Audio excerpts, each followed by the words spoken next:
लेकिन गजेंद्र हाथी को नहीं खींच पाए। धर्म पत्नियां हाथी के पीछे हट गई, बच्चों को बुलाया, खूब सारे बच्चे आए, पूरी ताकत बच्चों ने हाथी को बाहर निकालने में लगा दी, लेकिन हाथी बाहर नहीं निकला। अंत में हार कर धर्म पत्नी और बच्चे सब उस हाथी को उसके हाल में छोड़कर चले गए। अब हाथी अकेला, मत जाओ मुझे छोड़कर, मत जाओ मुझे छोड़कर। एक बार भी पत्नी ने, बच्चों ने पीछे मुड़कर नहीं देखा, क्योंकि अब किसी काम का नहीं रह गया।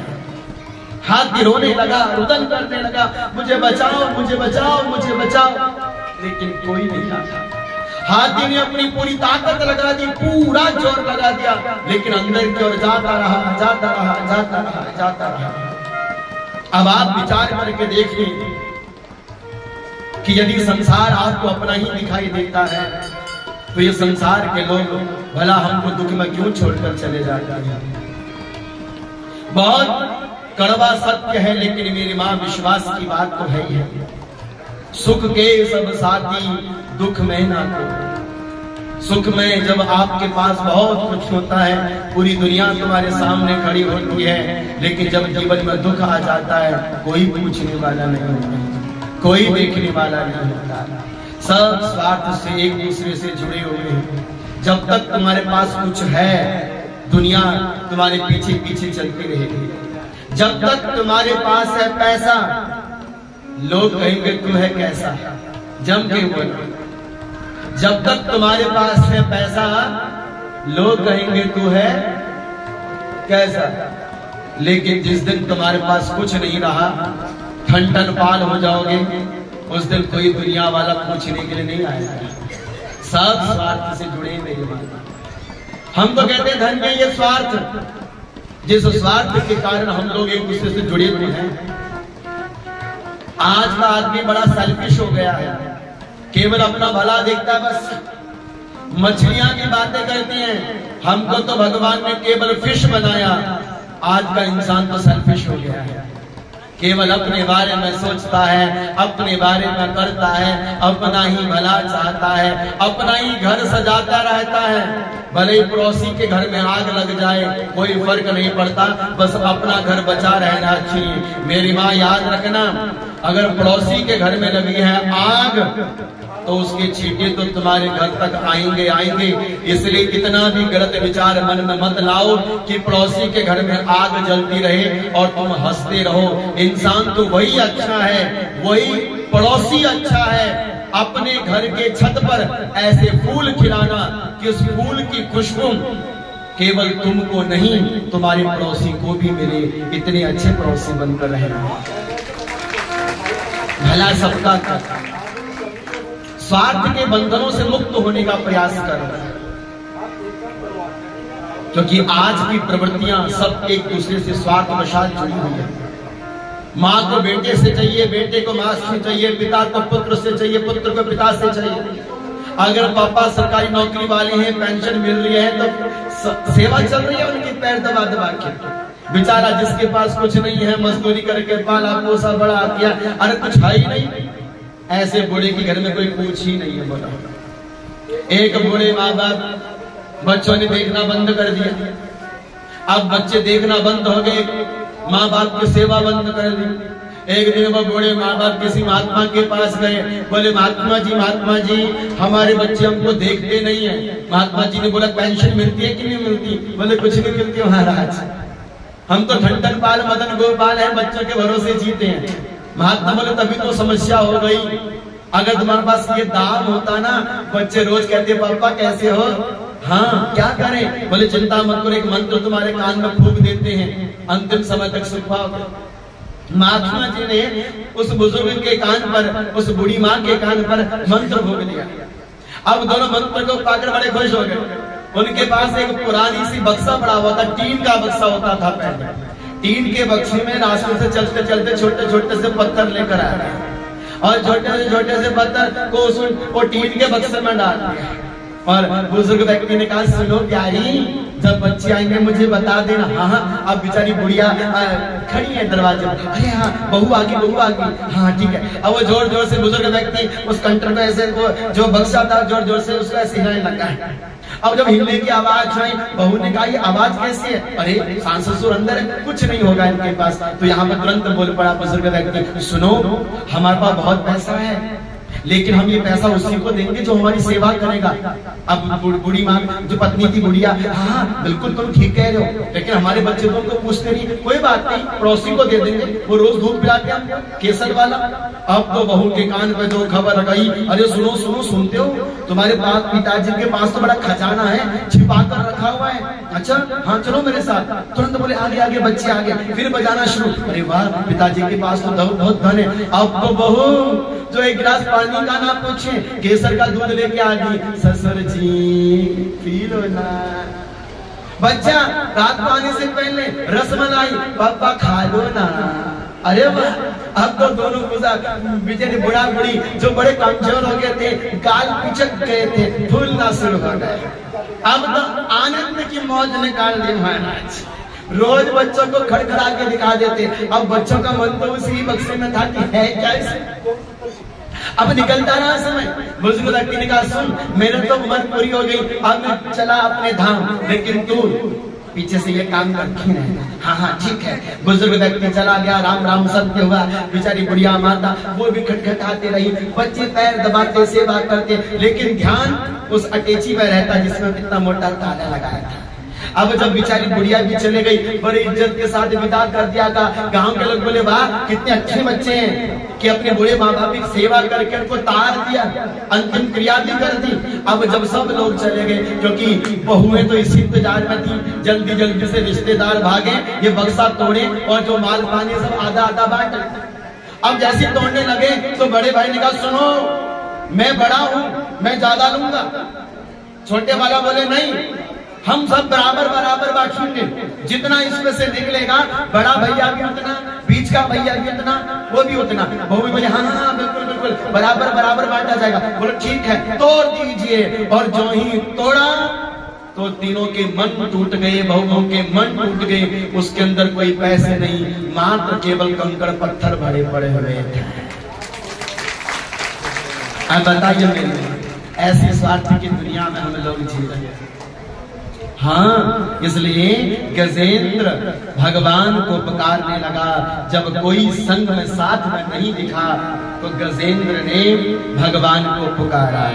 इसलिए हम भी आपसे कहना चाहते हैं कि भगवान का नाम कभी मत भुलाना।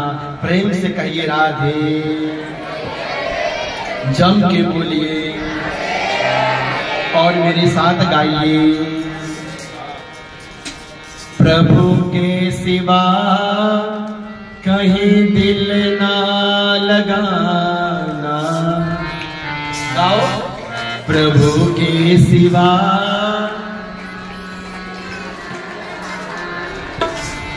नहीं तो पड़ेगा तुझे, नहीं तो पड़ेगा तुझे आंसू बहाना। गाओ जरा। प्रभु के सिवा कहीं दिल ना लगाना।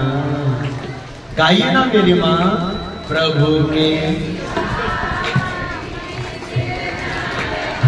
जोर से बोलो। प्रभु के सिवा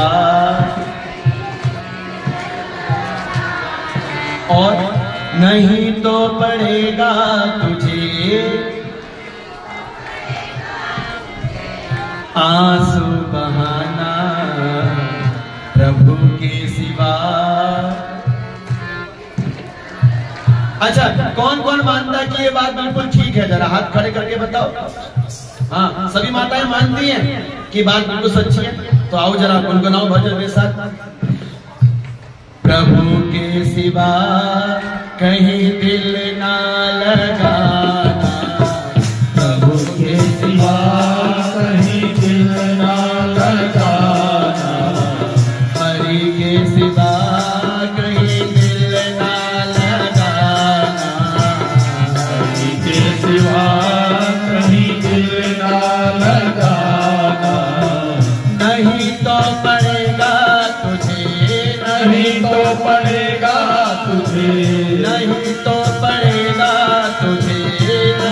तो पड़ेगा तुझे आंसू बहाना, प्रभु के सिवा कहीं दिल ना लगाना, प्रभु के सिवा कहीं दिल ना लगाना। हरि बोल।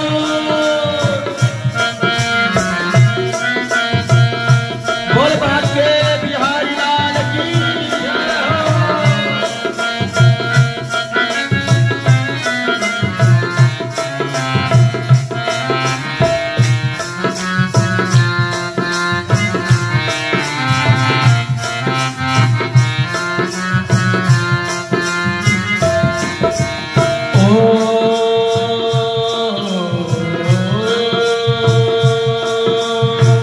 जो प्रभु का गुण गान किया है, सच्चा जीवन वो ही जिया है, सच्चा जीवन वो ही जिया है, सच्चा जीवन वो ही दोबारा से गाओ।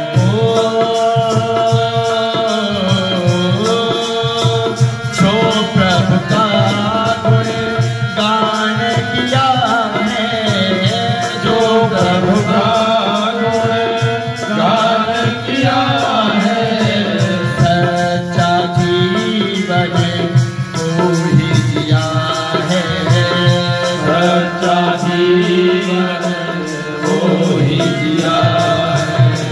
सुमिरन के बल से तुझे, सुमिरन के बल से तुझे, सुमिरन के बल से तुझे, सुमिरन के बल से तुझे मुक्ति है पाना, हरि के सिवा कहीं दिल ना लगाना, प्रभु के सिवा कहीं दिल ना लगाना।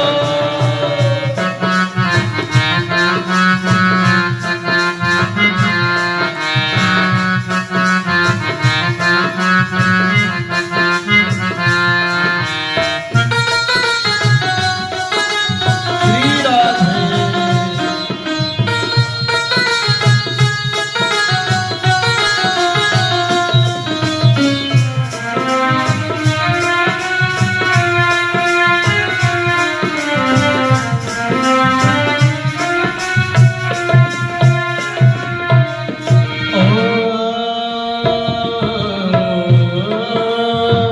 बाला बन गया आज जवान है, बाला बन गया आज जवान है, बाला बन गया आज जवान है, बाला बन गया आज जवान है।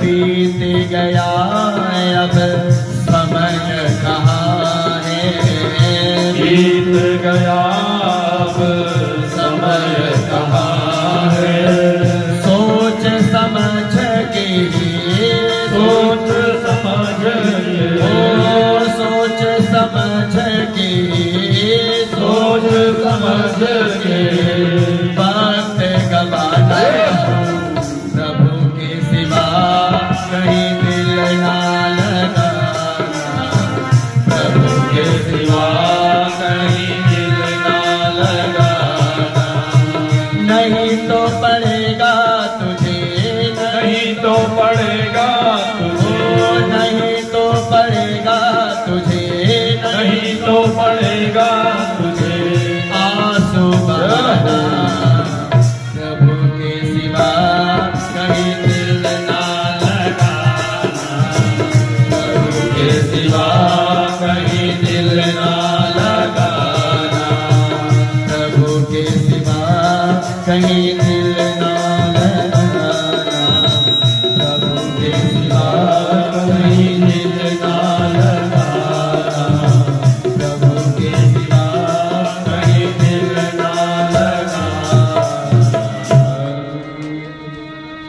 नहीं तो पड़ेगा तुझे, नहीं तो पड़ेगा तुझे आंसू बहाना, प्रभु के सिवा कहीं दिल ना लगाना। सब पर प्यार लुटाओ लेकिन मन वहां रखो जहां से आप अपने कल्याण मार्ग को प्रशस्त कर सके।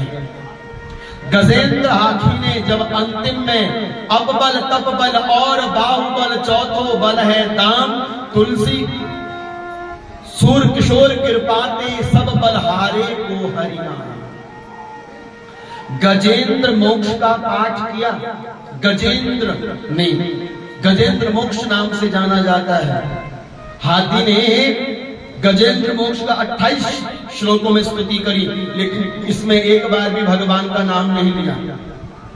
केवल भगवान को भगवान के ही चरित्रों से पुकारा और अंत में भगवान श्री नारायण देखते हैं कि मेरा भक्त हाथी की हल्की सी सूंड रह गई है। उस समय भगवान भोजन कर रहे थे, जो ही जाने लगे तो कमला मतलब माता लक्ष्मी ने हाथ पकड़ लिया कि हाथ पकड़ कमला कहे कहाँ जात रघुयाय।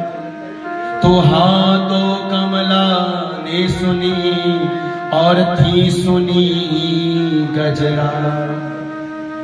जब भगवान से पूछा माता कमला देवी ने कहाँ जा रहे हो, तो भगवान इतनी तेज गति से गरुड़ में बैठ कर गए कि हाथी का हा शब्द तो माता लक्ष्मी ने सुना और थी शब्द उस हाथी ने सुना। इतनी तीव्र गति से भगवान दौड़ते हुए आए। रूप श्रृंगार को देखकर, लावण्यता को देखकर वह हाथी आनंदित हो गया। एक पुष्प पड़ा था, उसी तालाब में पुष्प को लेकर भगवान को अर्पित कर दिया और भगवान ने अपने सुदर्शन चक्र से उस मगरमच्छ का उद्धार कर दिया और हाथी का भगवान ने तारण कर दिया। लेकिन विचार करने वाली बात यह है कि भगवान ने सबसे पहले हाथी को तारना चाहिए था, उसके बाद मगरमच्छ को तारना चाहिए था, लेकिन भगवान ने पहले मगरमच्छ को तारा, उसके बाद हाथी को तारा। क्यों? इसलिए पुकारा तो हाथी ने था, लेकिन तारण भगवान ने सबसे पहले मगरमच्छ का किया। तो भगवान कहते हैं सुन लीजिए हमारी बात को कि हम अपने भक्त का तारण करते ही करते हैं। हम हाथी को पहले भी तार सकते थे, लेकिन हाथी हमारा भक्त था और हमारे भक्त के पैर को एक ग्राह ने, एक मगरमच्छ ने पकड़ कर रखा था। मानो भगवान संकेत करना चाहते हैं कि जो हमारा भक्त है और जो भक्तों के पैरों को पकड़ लेता है, जो भक्त भगवान के भक्तों के पैरों को पकड़ लेता है, भगवान कहते हैं उस भक्त को तो मैं बाद में तारता हूं, लेकिन जो हमारे भक्तों के पैरों को पकड़ लेता है उस भक्त को हम पहले तार देते हैं। इसलिए तो कहते हैं कि ब्राह्मण के पैरों को स्पर्श करना चाहिए। कोई भगवान के मंदिर में है, उनके पैरों को स्पर्श करना चाहिए। मंदिर में पंडित जी बैठे हैं, उनके चरणों का स्पर्श करना चाहिए। घर में बूढ़े माँ बाप हैं, उनके चरणों को स्पर्श करना चाहिए। ये मेरी सत्य सनातन संस्कृति हमें सिखाती है। हमें प्रणाम करने का गुण सीखना चाहिए।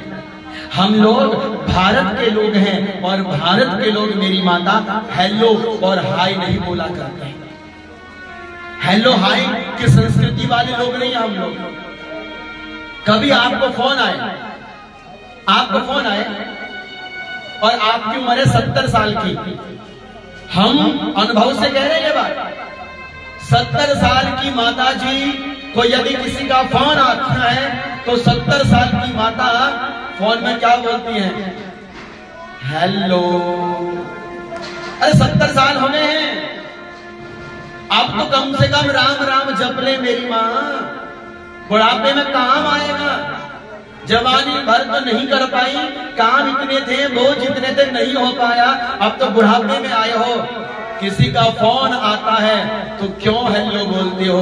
अरे भारतीय हो आप हेलो हेलो मत बोलो। किसी का फोन आए तो राधे राधे बोलो, राम राम बोलो, सीता राम बोलो, लेकिन हेलो हाय क्यों बोलते हो? इसलिए हम कहते हैं हेलो हाय छोड़िए और राधे राधे अच्छा, हमारी बात किसी को बुरी तो नहीं लगी? अधिकांश तो हमारे भारत। अच्छा, ये हेलो शब्द कहाँ का है? हमारे भारत का तो नहीं है। कोई भी बता दे कि ये हेलो शब्द हमारे भारत का है? हाँ माँ, हाँ जी कि ना जी? अरे कैमरामैन भाई साहब जरा कैमरा करो, तब तक नहीं बोलेंगे जब तक कैमरा नहीं करोगे आप। अरे जनकर बोलो ना, ये हेलो शब्द क्या हमारे भारत का है? हाँ जी कि ना जी? कहाँ का है? अंग्रेजों का है। कहते, मैं तो पढ़ रहा था कि एक व्यक्ति की पत्नी नाराज हो गई, उसको खुश करने के लिए उसने फोन बनाया और उसकी पत्नी का नाम हेलो था। तब से हेलो हेलो हेलो हेलो चल गया। लेकिन कितनी बड़ी असभ्यता है हम लोगों की कि तुमने अंग्रेजों के हेलो को पकड़ लिया। लेकिन मेरी संस्कृति कहती है नहीं, तुम हाय और हेलो वाले नहीं हो, तुम किसी से हाथ मिलाने वाले नहीं हो, तुम हाथ जोड़कर राधे राधे, कृष्ण कृष्ण, राम राम, सीता राम बोलने वाले हो। एक बार स्वामी विवेकानंद जब अमेरिका की भूमि में गए थे तो अमेरिका की भूमि में एक अंग्रेज ने पूछा कि आपके भारत की महिलाएं हाथ किसी पुरुष से क्यों नहीं मिलाती? तो स्वामी विवेकानंद ने कहा, एक बात बताओ। उस अंग्रेज से कहा, एक बात बताओ कि क्या आपकी ब्रिटेन की महारानी किसी आम व्यक्ति से हाथ मिलाती है? बोले हाथ तो नहीं मिलाती क्योंकि वो महारानी है। तो स्वामी विवेकानंद ने गर्व से कहा कि जैसे तुम्हारी महारानी बड़ी है, हर किसी से हाथ नहीं मिलाती, ऐसे मेरी भारत की प्रत्येक माता महारानी है, वो हर किसी से हाथ नहीं मिलाती। वो तो मात्र केवल हाथ जोड़कर अभिनंदन करती है। और कमाल की बात देखिए, आज के समय में प्रत्येक पुरुष हाथ मिलाता है। कोई माँ ऐसा दिखा दी जो हाथ मिलाती हो? है कोई माँ ऐसी? हाँ, हेलो पंडित जी कैसे हैं आप? जिस दिन ये दिन देखने को मिल गया, हेलो पंडित जी कैसे हैं, उस दिन चुल्लू भर पानी में डूब जाएंगे हम। हाँ, आज तक मुझे कोई ऐसी माँ नहीं मिली जो हेलो पंडित जी करके अपना हाथ आगे करे, बल्कि कहती है पंडित जी आप अपने पैर आगे करो, और दोनों पैरों में हाथ लगा के आशीर्वाद मांगती है। और तब ब्राह्मण के मुख से निकल ही जाता है, सदा सुखी भव, सदा कल्याण भव, सदा सौभाग्यवती भव। पैरों को छुओगे आशीर्वाद मिलेगा, हेलो हाय बोलोगे तो भैया आशीर्वाद मिलने वाला नहीं है।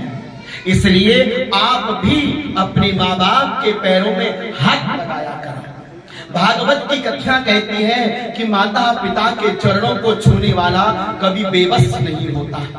लेकिन दुर्भाग्य यह है कि आज की युवा पीढ़ी हेलो हाई करना सीख गई, हेलो बोलना सीख गई, लेकिन आज की पीढ़ी पैरों में हाथ लगाना भूल गई। पहले पैरों में हाथ लगाकर अभिवादन किया जाता था, और जितना जितना बच्चा झुकता था उतना उतना बच्चा बड़ा होता था। लेकिन आज अकड़कर हमने हेलो हाय बोलना शुरू कर दिया। आज बच्चे के जीवन की प्रगतियां रुक गई। मैं तो कहता हूं कि आज के पढ़े लिखे युवा बच्चों से, युवा माँ बाप से, पढ़े लिखे माँ बापों से वो अनपढ़ माँ बाप अच्छे थे, वो अनपढ़ लोग अच्छे थे जो कम से कम द्वार पर आए हुए ब्राह्मण को पैर छूकर वंदन करते थे, अभिनंदन करते थे। आज के पढ़े लिखे लोग इतने बड़े हो गए कि वो पैर छूने में अपने आप को गिल्टी फील करते हैं, तो बोलते दूर से हेलो।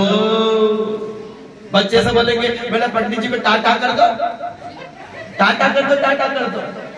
अच्छा टाटा से क्या? बोले पंडित जी अब आगे आगे से मत आना, टाटा टाटा टाटा। अच्छा पंडित जी में टाटा बोला जाता है क्या? टाटा बुरा नहीं है, करो टाटा करो, लेकिन द्वार पर संत महात्मा ब्राह्मण को योग्य पुरुष आ जाए, टाटा टाटा नहीं करवाना। टाटा शब्द नहीं हमारा, हमारा राधे राधे शब्द है। सीताराम सीताराम, राधे श्याम राधे श्याम। अच्छा बेटा पंडित जी आए, जा रहे, राधे राधे बोलो। क्या जा रहा बोलने से? वाणी पवित्र, मन पवित्र, कर्म पवित्र, चित्त पवित्र, लेकिन हेलो हाय टाटा टाटा बाटा करने से कुछ नहीं मिलने वाला। इसलिए संस्कार अभी से दो बच्चों को। और मुझे गर्व से कहना पड़ता है मेरी माँ, एक बार हमारे भारत के मूल देश का विद्यार्थी अमेरिका में पढ़ने के लिए गया, अच्छे नंबरों से पास हो गया। जब कोई बच्चा अच्छे नंबरों से पास होता है तो प्रिंसिपल साहब उसको अपने हाथों से डिग्री देते हैं। बड़े बड़े देशों के बच्चे आए थे, पढ़े लिखे अंग्रेजों के बच्चे सब प्रिंसिपल से हाथ मिला रहे थे, लेकिन जब वो बच्चा गया, भारत मूल का देश का बच्चा था, जब वो गया अपनी संस्कृति के साथ गया और प्रिंसिपल के हाथों में पैर लगा दिया, पूरी सभा में ताली बज गई और प्रिंसिपल ने गर्व से कहा कि मुझे लगता है कि पूरे विश्व में ये बच्चा भारत का है, क्योंकि भारत के अंदर वो गुण है जो प्रणाम करना सिखाता है। इसलिए निवेदन हमारा है, हमारे निवेदन को स्वीकार करो मेरी माँ, बच्चों को प्रणाम करना सिखाओ, रोज बच्चे माँ बाप के पैरों को छुएं, इससे बड़ा कोई पुण्य नहीं है। एक टीचर ने बच्चों से पूछा, हाथ खड़ा करो और बताओ कि कौन कौन अपने माँ बाप के पैरों को छूता है। सब बच्चों ने हाथ किए, हम छूते हैं, हम छूते हैं, हम छूते हैं, हम छूते हैं, हम छूते हैं। इतने में एक बच्चा जिसके हाथ खड़े नहीं थे, टीचर ने पूछा, क्यों बेटा तुम अपने माँ बाप के पैरों को नहीं छूते? बोले नहीं, हम छूते हैं। तो फिर हाथ खड़ा क्यों नहीं किया? बोले इसलिए हाथ खड़ा नहीं किया कि आप सारे टीचर लोग हम ही से कहते हो कि अपने माँ बाप के पैरों को छुओ, कोई जाकर हमारे माँ बाप को भी बताओ कि उनके बूढ़े माँ बाप भी घर में बैठे, वो भी अपने बूढ़े माँ बाप के पैरों को छुए। केवल बच्चे ही ये काम क्यों करें? घर में हैं अगर बड़े बुजुर्ग, उनके पैरों को आपको भी छूना चाहिए। आशीर्वाद मिलता है मेरी माता, खूब आशीर्वाद मिलता है। गजेंद्र और ग्राह का भगवान ने उद्धार किया, क्योंकि जो ये मगरमच्छ था ना, ये पिछले जन्म में इंद्र की सभा का एक गंधर्व था, हुहू नामक गंधर्व। ये हुहू नामक गंधर्व था, इसे मजाक करने की बड़ी आदत थी और इसका मजाक इस पर भारी पड़ गया, मगरमच्छ पर। ये हुहू नामक का गंधर्व एक दिन जल में बैठ गया। एक महात्मा जी जिनका नाम था देवल ऋषि, वो गंगा में जल में स्नान करने के लिए तो उसमें पैर पकड़ लिया। महात्मा जी डर गए। देवल ऋषि हानन पानन में बाहर निकले तो हंसता हुआ हुहू नामक गंधर्व बाहर निकल गया। तब महात्मा जी ने श्राप दे दिया कि जल के अंदर मगरमच्छ की तरह तू मेरा पैर पकड़ता जा, मैं तुझे श्राप देता हूं कि तुझे मगरमच्छ बनना पड़ेगा। इसलिए ये मगरमच्छ बने। और ये जो हाथी था, ये अगस्त ऋषि के श्राप के कारण इनको हाथी की योनि प्राप्त हुई। आगे अष्टम स्कंद के अंतर्गत श्री सुखदेव जी महाराज राजा परीक्षित को वामन भगवान की दिव्य कथा सुनाते हैं, समंदर मंथन की कथा सुनाते हैं। समंदर मंथन में से 14 प्रकार के रत्न निकले थे। उन 14 प्रकार के रत्नों में से एक रत्न निकलता विष, जिस विष को किसको पिलाया गया? भगवान शिव को पिलाया गया। लेकिन पूरी कथा क्या है? तो पूरी कथा ये थी कि एक बार दुर्वासा ऋषि भगवान के वैकुंठ लोक से आ रहे थे, और जब आने लगे तो वैकुंठ लोक से निकल रहे थे तो सामने ऐरावत हाथी में बैठा हुआ इंद्र जा रहा था। इंद्र ने हाथी में बैठे बैठे दुर्वासा ऋषि को प्रणाम किया। दुर्वासा ऋषि प्रसन्न में थे, प्रसन्नता में थे, तो अपने गले की फूलों की माला जो भगवान नारायण ने प्रसाद के रूप में दुर्वासा ऋषि के गले में डाली थी, उस माला को निकालकर दुर्वासा ऋषि ने इंद्र के गले में डाला। लेकिन इंद्र बड़ा अभिमानी, इंद्र ने भगवान के उस प्रसाद को निकालकर हाथी के गले में डाल दिया। और हाथी भी बड़ा अभिमानी, हाथी ने उस माला को निकालकर अपने पैरों से कुचल दिया। भगवान के प्रसाद का अपमान हो गया। और जब भगवान के प्रसाद का अपमान देखा तो दुर्वासा ऋषि ने श्राप दे दिया कि तुमने अपने अभिमान के कारण भगवान के प्रसाद का अपमान किया। जाओ, हम तुम्हें श्राप देते हैं कि तुम अपने स्वर्ग से सारे सुख वैभव को खो बैठे। इसलिए भागवत जी की कथा कहती है कि आपको भी भगवान के प्रसाद का बड़ा सम्मान करना चाहिए। भगवान का प्रसाद जब मिले, सम्मान पूर्वक भगवान के प्रसाद को ग्रहण करना चाहिए। मेरी माँ जिनका विवाह हो गया है, उन समस्त मेरी माताओं को अपने इस आंचल में भगवान का प्रसाद छोड़ना चाहिए। माओं को कभी भी अपने हाथ में प्रसाद नहीं लेना चाहिए। कभी फल का प्रसाद मिल जाए, कभी बताशा मिल जाए, पंडित जी कभी फूल भी आपको, यदि ये फूल भी अगर आपके हाथ में दें तो आपने कभी हाथ आगे नहीं करना। अपना ये आंचल है, इस आंचल को आगे करना। क्यों? क्योंकि मेरा शास्त्र कहता है कि एक माँ की महिमा उसके आंचल से जुड़ी होती है। मेरी माता, जितनी माएं बैठी हैं, प्रत्येक माँ की महिमा उसके ये आंचल से जुड़ी है। इसलिए माँ का आंचल होना चाहिए। आज की माताओं के आंचल ही नहीं है कि नहीं बोलो? कपड़े थोड़े बदल गए, पहनने का तरीका बदल गया। अब दुपट्टा भी सर पर नहीं रखते, नंगे सिर बैठे रहते हैं। कहते हैं महात्माओं के सामने कथाओं में जाओ, जेठ आ जाए, ससुर जी आ जाए, सर पर कपड़ा डालो, लेकिन ससुर जी कहते कोई बात नहीं बहू, पढ़ा लिखा समय छोड़ दो। अच्छा बोलो, होता है कि नहीं होता है? लेकिन देखो जो सभ्य माताएं हैं, शिष्टाचार युक्त संपन्न हैं, जिनके माता पिता ने बेटियों को अच्छे गुण दिए हैं, उनके सिरों को देखो, सिरों पर कपड़ा ढका पड़ा है। इसलिए मुझे कहना पड़ता है कि मेरी माँ, ये दुपट्टा तुम्हें बाजार में 200 रुपए का मिल जाएगा, ये दुपट्टा, ये चुनरी तुम्हें बाजार में केवल 200 रुपए की मिल जाएगी, लेकिन जब ये तुम्हारे तन पर आती है तो ये 200 की नहीं, ये कीमती हो जाती है मेरी माता। इसलिए जब माता प्रसाद ले, अपने दोनों आंचलों से प्रसाद ले और माथे से प्रसाद को लगाकर ग्रहण करना चाहिए। जब आपके हाथ में चरणामृत आए तो दोनों हाथों को लगाना चाहिए, क्योंकि यदि एक भी बूंद चरणामृत की पृथ्वी पर गिर जाती है तो बोले बहुत पाप लगता है। और लिखा हुआ है पद्म पुराण में कि विष्णु पादोदकं पीत्वा कोटि जन्माग्नाशनम तस्माद् दष्ट गुणम पापम भूमौ बिंदु निपातनाथ। भगवान का चरणामृत पीने से अनेक जन्मों के पाप क्षय हो जाते हैं, लेकिन यदि आपके हाथ से गलती से भी चरणामृत पृथ्वी पर गिर जाए तो शास्त्र कहता है कि आपको 8 गुना पाप का फल भोगना पड़ता है। इसलिए चरणामृत की एक भी बूंद कभी पृथ्वी पर ना गिरे। जल्दबाजी में भगवान के प्रसाद को नहीं लेना, बहुत सरलता से, बड़ी सजगता से भगवान के प्रसाद को लेना। हब्बन मत बजाना, भागा भागी मत बचाना, क्योंकि भगवान का प्रसाद बड़ा कीमती है। और जितनी पुण्य से आपको भगवान की कथा मिलती है, उतनी ही पुण्य से आपको भगवान का प्रसाद भी मिलता है। कोटि कोटि एकादशी महाप्रसाद पंच। इसलिए आपने कभी प्रसाद का अपमान नहीं करना है। प्रसाद, प्र माने प्रभु के, सा माने साक्षात और दो माने दर्शन। जो प्रभु के साक्षात दर्शन करा दे उसी का नाम तो प्रसाद है। इसलिए प्रसाद को साधारण मत समझना। जब तक वो चूल्हे पर है तब तक वो अन्न है, जब वो चूल्हे से बनकर तैयार हो जाए वो प्रसाद है, और वही प्रसाद जब भगवान के चरणों में आ जाए तो वो महाप्रसाद बन जाता है। और जब उस महाप्रसाद को आप लोग ग्रहण करते हो, ना जाने कितने जन्मों के पापों का शमन हो जाता है। केवल प्रसाद का दर्शन करने मात्र से ही आपके जीवन में पुण्य उदय हो जाती। खाना तो बहुत बड़ी बात हो जाती है। भगवान का प्रसाद खाने के बाद कभी हाथों को नहीं झाड़ना चाहिए। भगवान का प्रसाद बड़ी सम्मान से लेना चाहिए। और यदि आपके बाल गोपाल नहीं आए हैं तो प्रसाद घर लेकर जाओ, और थोड़ा प्रसाद, ज्यादा नहीं, थोड़ा थोड़ा प्रसाद, इतना नहीं खाना कि वो विष्टा बन जाए। थोड़ा थोड़ा सा प्रसाद परिवार में जितने आपके बाल गोपाल हैं उन सबको देने का प्रयास करो। ये भागवत का प्रसाद अगर घर से कोई नहीं आया है तो घर में देकर, पति देव हो, बच्चे हो, सभी को भगवान के भागवत का प्रसाद जरूर देना चाहिए। बड़े भाग्य से भगवान का प्रसाद हमें प्राप्त होता है। इंद्र को श्राप मिल गया। इंद्र को श्राप मिलते ही दैत्यों ने आक्रमण कर दिया, इंद्र को श्रीहीन कर दिया गया।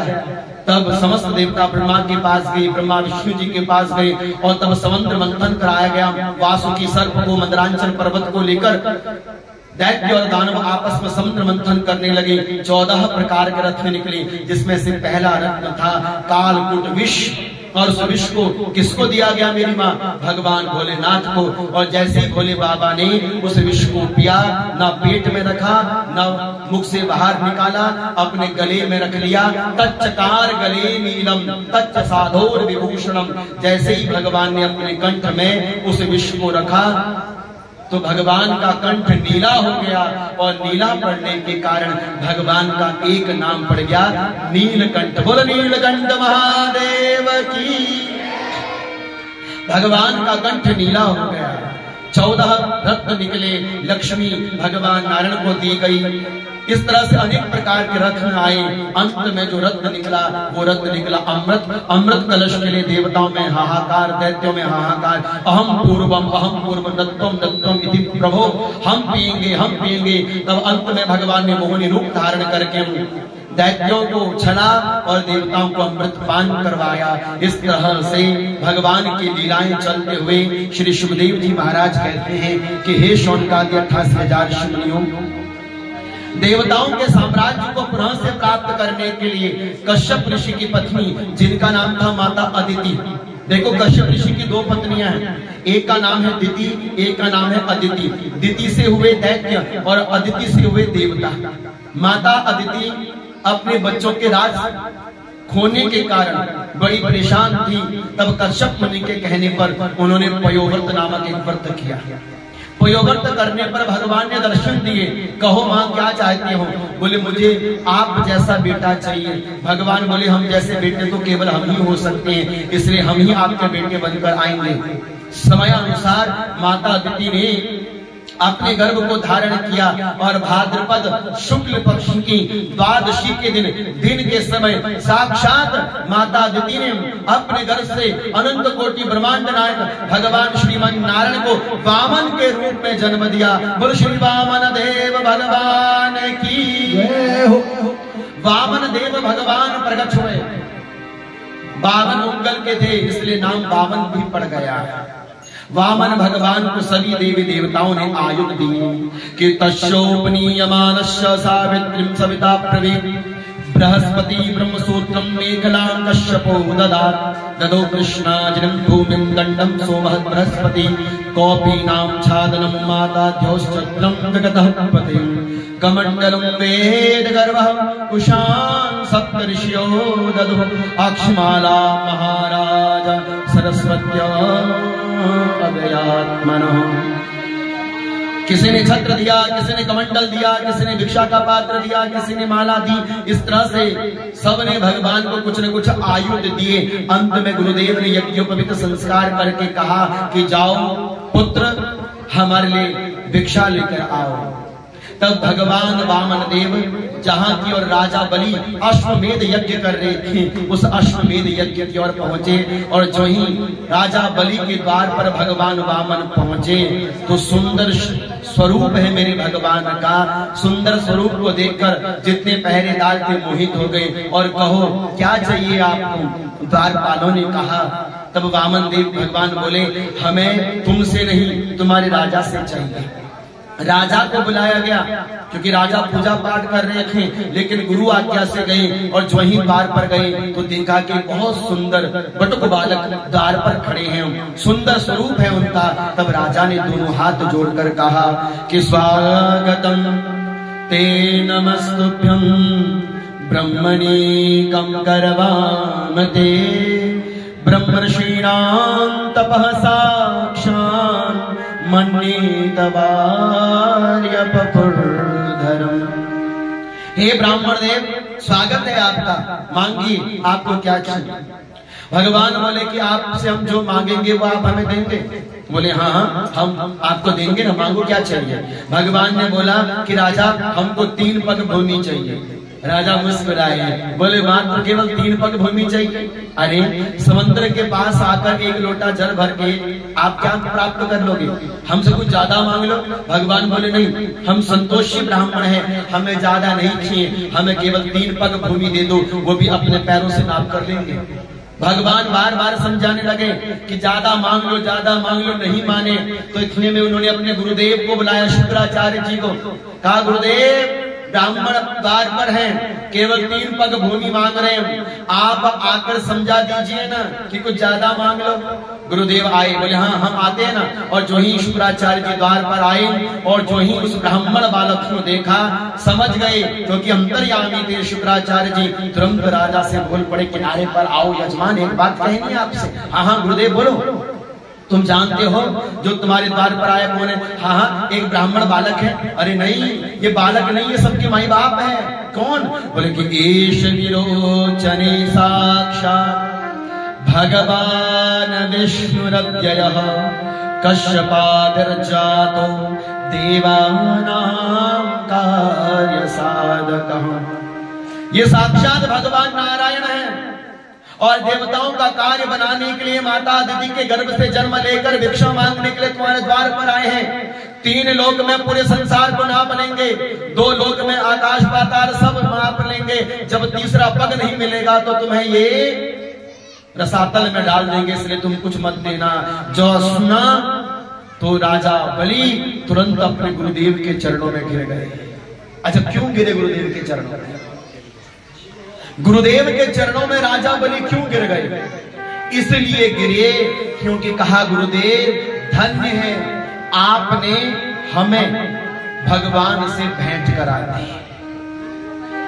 गुरु गोविंद दो खड़े काकेला गोपाल, बलिहारी गुरु आपने जो गोविंद दियो मिला। अभी तक तो हम इनको साधारण सा बालक समझे बैठे थे, लेकिन पता चल गया ये साधारण बालक नहीं, ये तो साक्षात भगवान है। और भगवान से मिलाने वाला तो केवल गुरु ही हो सकता है। एक कन्या नाम था जिनका वैराग्यवती, बचपन से ही वैराग्य था। राजा ने अलग सा एक महल कुटिया बनाकर दे दी थी, उसमें ही वो भजन करती थी। एक दिन चोर उनके घर में चोरी करने के लिए आया। वैराग्यवती के घर में चोरी करने के लिए आया तो देखा वैराग्यवती तो भगवान का पूजा करती, आरती करती है। तो वैराग्यवती को देखकर कहा कि ये तो भक्तड़ लगती है, इसको ठगना बहुत आसान है। साधु का वेश बनाकर आ गया। साधु बनना बड़ा सरल है, लेकिन साधु होना बड़ा कठिन है। पहुंच गए और जैसे ही अलग निरंजन बोला, तुरंत वैराग्यवती आई, महात्मा के चरणों में प्रणाम किया। महात्मा से बोला, महात्मा मैं क्या सेवा करूं? बोले पानी पिला दो। जाने लगी तो तुरंत बोले, क्या तुमने गुरुजी से नाम लिया है? बोले हमने ऐसा तो कुछ नहीं लिया। बोले जब तक तुम गुरुजी का नाम नहीं लोगी हम तुम्हारे हाथ का पानी नहीं पिएंगे। तो बोले अब आप ही हमें नाम दे दो। बोले ऐसे नहीं देंगे, कल आप जंगल में हमारी कुटिया है, ऊपर से लेकर नीचे तक सोने से सजकर आना, तब हम तुम्हें नाम देंगे। आज चोर तो था ही था बाबा जी। अब वैराग्यवती नख से लेकर सिर तक सोने से सजकर आ गई। जो ही जंगल में पहुंची तो बाबा जी ने उसको, चोर ने एक पेड़ के साथ बांध दिया, बहुत मजबूती के साथ। बोले ये हमारा नाम देने का तरीका है। सारा सोना चांदी गहना निकाल लिया और 7 दिन के बाद आएंगे और तुम्हें भगवान का नाम देंगे, तब तक किसी से खुलना मत। ठीक है महाराज। 3 दिन हो गए, आज वैराग्यवती का पता नहीं। राजा ढूंढते ढूंढते जंगल में गए, वैराग्यवती बंधी हुई थी। वैराग्यवती आओ मैं तुम्हें खोल दूं। किसने बांध दिया? बोले मेरे गुरुदेव मुझे बांध कर गए हैं, आप मुझे मत खोलना, मेरे गुरुदेव ही खोलेंगे। अरे वो गुरुदेव नहीं है, वो चोर है जो तुम्हें बांध के गए। बोले मैं नहीं जानती, मैंने तुमको अपना गुरु मान लिया है, आप मुझे मत खोलना, बस मैं नहीं जानती पिताजी, बाकी आपको राधे राधे आपका सम्मान में पूरा करती हूँ, लेकिन खोलेंगे तो मुझे गुरुदेव ही खोलेंगे, क्योंकि मेरे गुरुदेव ने कहा है जब तक हम नहीं आवेंगे सो तब तक मत खोलना। पिताजी समझावे ना समझे, पिताजी चले गए। पीछे से नारद जी एक दिन घूमते घूमते हुए आ गए। तीसरा चौथा दिन निकल पड़ा। नारद जी ने देखा कि एक नारी जंगल में अकेली बंधी हुई। अरे देवी कौन हो तुम? बोले हमारे गुरुदेव हमें बांध गए हैं, 7 दिन में आकर हमको भगवान का नाम देने वाले हैं। नारद जी बोले रे बिटिया, वो तो कोई चोर है जो बाबा के रूप में आया और तुम्हें ठग कर लेके चला गया, अब वो वापस आने वाला नहीं है, आओ मैं तुम्हें खोल दूं। नहीं नहीं नहीं, हम नहीं खुलने वाले, गुरु जी आएंगे तो ही खोलेंगे। नारद जी ने समझाया, नहीं समझे। नारद जी भगवान विष्णु के पास गए। बोले प्रभु एक कन्या है, बंदी पड़ी है, अब 7 दिन पूरे होने वाले हैं। आज साक्षात भगवान उस कन्या के सामने प्रकट हो गए। बोले देवी बिटिया आओ मैं तुम्हें अपने हाथों से खोल दूं। तो वो बिटिया बोली कि नहीं प्रभु नहीं, आप मुझे मत खोलना, मुझे तो मेरे गुरुदेव ही खोलेंगे। भगवान बोले वो गुरुदेव नहीं है, वो चोर है। बोले मैं नहीं जानती, वो भले ही चोर हो भले ही मेरे गुरु हो, मुझे तो इतना विश्वास है उनके ऊपर कि आज मुझे मेरे गुरुदेव बांध कर गए तो आज मुझे नारद का भी दर्शन हो गया। आज मुझे मेरे गुरुदेव बांध कर गए तो आज तक जिस भगवान का दर्शन पाना कठिन है, आज वो भगवान मुझे दर्शन देने के लिए आ गए। तो भला मैं अपने गुरु के ऊपर विश्वास क्यों ना करूं? ये विश्वास है, अपने गुरु पर विश्वास है।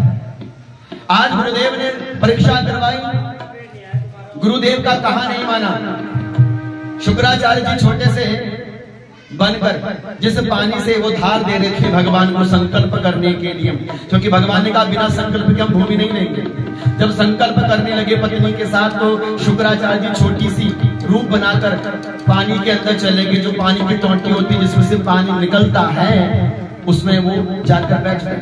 अब पानी बाहर नहीं निकलता। भगवान बोले देखो लगता है कि कोई पानी के अंदर कुछ लोटे के अंदर फंस गया है, अभी साफ कर देते हैं। तिनका लिया और जैसे ही टोंटी के अंदर से डाला, शुक्राचार्य जी आंख लगाए खड़े बैठे थे, आंख के अंदर तिनका गया और शुक्राचार्य जी की एक आंख गोविंदा है, नमो नमः हो गया।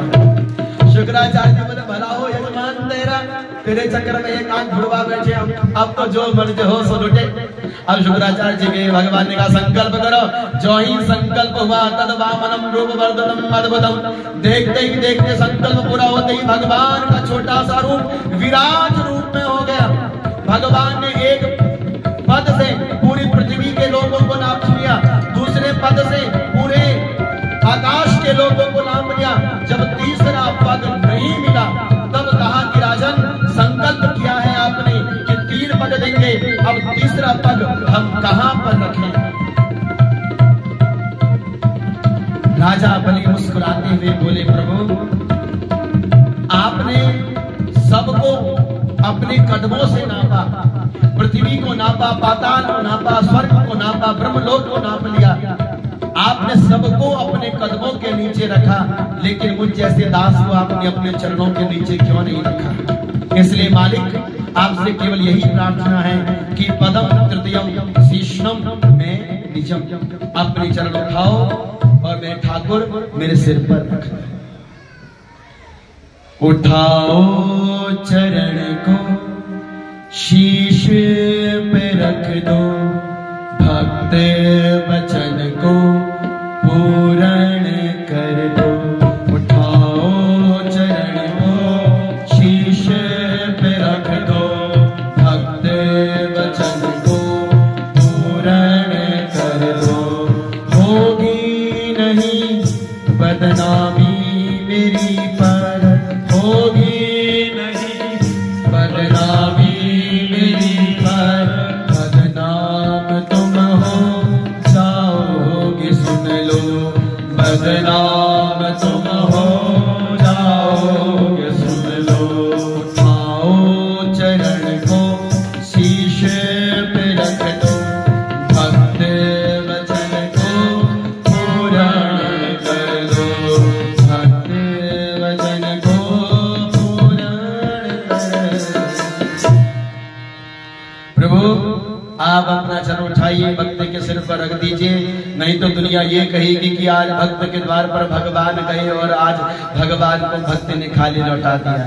भक्त का सम्मान कर रखी भगवान ने राजा बलि के सिर पर अपने चरण को रखा, आशीष प्रदान किया, सुतल लोक का राजा बनाकर राजा परीक्षित को खूब वैभव से संपन्न कर दिया। श्री सुखदेव जी कहते कि हे राजन अद्भुत भगवान की लीलाएं हैं, लेकिन 7 ही दिन है तुम्हारे पास, इसलिए अत्यधिक विस्तार ना करते हुए मैं तुम्हें भगवान कृष्ण की कथा की ओर ले चलता हूं। लेकिन कृष्ण कथा से पहले राम की कथा सुनना जरूरी है, इसलिए सूर्यवंश का वर्णन करने लगे। सूर्यवंश भगवान नारायण की नाभि से ब्रह्मा जी, ब्रह्मा की नाभि भगवान विष्णु की नाभि कमल से ब्रह्मा, और ब्रह्मा जी के 10 पुत्र हुए, मरीचि, अत्रि, अंगिरा, क्रतु, पुलस्त्य, पुलह, भृगु, वशिष्ठ, दक्ष और नारद। ये 10 पुत्र हुए। इन 10 पुत्रों में से पहले जो पुत्र थे मरीचि के पुत्र कश्यप, कश्यप के पुत्र कश्यप की पत्नी अदिति, इनसे इनको विश्वमान सूर्य, इनकी पत्नी संज्ञा देवी, इनसे पुत्र हुए श्राद्ध देव मनु और पत्नी हुई श्रद्धा देवी। इन्हीं के वंश से इनको 10 पुत्र उत्पन्न हुए, इक्ष्वाकु, नर्ग, श्रियाति, दृष्ट आदि 10 पुत्र उत्पन्न हुए।